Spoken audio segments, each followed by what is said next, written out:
Ama a tu prójimo como a ti mismo. Seguro que esta frase nos suena a todos, ¿verdad? La hemos oído un montón de veces. Pero, ¿y si no fuera solo un buen consejo? ¿Y si estuviéramos hablando de una ley fundamental del universo, tan real como la ley de la gravedad? Pues bien, según la doctrina espírita, entender este mandamiento es, ni más ni menos, la clave para descifrar el código de la felicidad. Así que vamos a explorar juntos qué significa todo esto.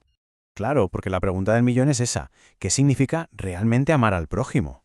Esto va mucho más allá de un simple sentimiento. Desde esta perspectiva, amar al prójimo implica entender una ley profundísima, que según se nos dice, rige no solo nuestras relaciones, sino también nuestro destino. Para desgranarlo vamos a seguir una hoja de ruta con 5 puntos. Primero veremos por qué se considera una ley natural, después cómo se pone en práctica a través de la caridad. Identificaremos a su mayor enemigo, el egoísmo, para luego entender por qué vencerlo es la clave de la felicidad. Y para terminar, descubriremos una regla de oro que lo une todo. Venga, vamos con el primer punto. La idea central aquí es que este mandamiento no es una regla inventada, impuesta porque sí.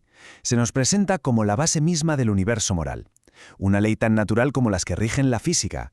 Y se afirma que es la única que de verdad conduce a la felicidad. Y aquí viene lo más fascinante. Se nos dice que esta ley no está en un libro antiguo, sino dentro de cada persona, grabada en la conciencia. Actúa como una especie de brújula moral que traemos de serie. La teoría es que solo sentimos la desdicha cuando ignoramos esa brújula, cuando nos desviamos de su guía. Entonces, ¿qué papel juega Jesús en todo esto? Pues se le considera el guía y el modelo perfecto, no porque inventara esta ley, ojo, sino porque fue quien mejor la explicó y sobre todo quien mejor la vivió, le dio su verdadero sentido y nos mostró cómo llevarla a su máxima expresión. Vale, pasemos ahora a la parte práctica. ¿Cómo se traduce eso de amar al prójimo en acciones concretas del día a día? La respuesta está en una palabra: caridad. Pero cuidado, no en el sentido limitado que a veces le damos de dar limosna, sino en un concepto muchísimo más amplio. Fijaos en la definición que se propone. Es sorprendentemente completa. Se describe la caridad como una actitud con 3 patas, por así decirlo. Primero, benevolencia, que es simplemente desear el bien para todo el mundo.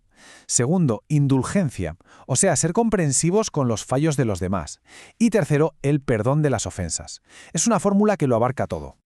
Si lo llevamos a la práctica, esto significa, por un lado, ser indulgente, no estar siempre fijándonos en los defectos de los otros. Por otro, perdonar para liberarnos de ese peso que es el rencor. También hacer el bien sin esperar nada a cambio. Y aquí viene el gran reto, ¿no? Amar a los enemigos. Es importante aclarar que no se trata de sentir un afecto especial, sino de no desearles el mal e incluso de ayudarles si lo necesitan.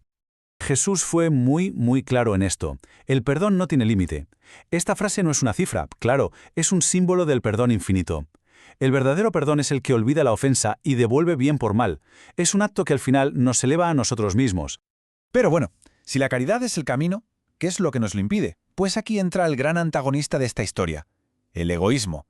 Es la negación absoluta de la caridad y, por lo tanto, la raíz de la infelicidad.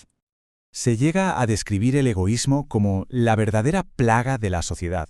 Se le considera la fuente de todos los vicios, la raíz de los conflictos y la principal barrera que nos impide conectar de verdad con los demás y, en última instancia, ser felices.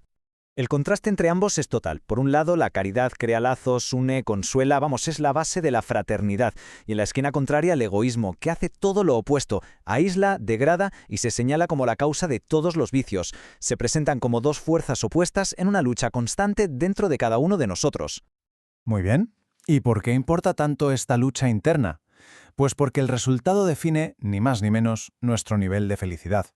Las consecuencias de elegir la caridad o el egoísmo se manifiestan tanto en nuestra vida actual como, según se nos dice, en la futura. Aquí, en la vida terrenal, practicar la caridad nos libra de esas torturas que nos imponemos a nosotros mismos, ¿no? Como el orgullo herido, la envidia o los celos.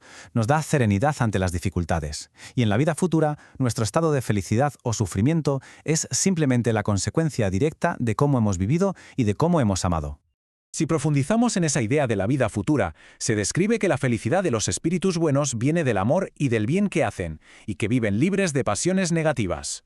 Por el contrario, los espíritus imperfectos experimentarían tormentos morales que nacen de su propio egoísmo y orgullo, enfrentándose al abandono y a las consecuencias de sus actos. Entonces, ante un concepto tan grande, ¿cómo podemos asegurarnos de que actuamos correctamente en nuestro día a día? Pues se nos dice que Jesús nos dio una herramienta perfecta, una guía práctica que no falla. Haced a los hombres todo lo que quisierais que ellos os hiciesen.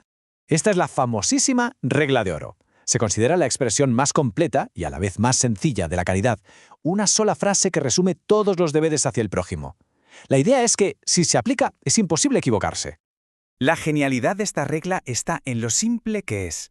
Usa nuestro propio deseo como medida.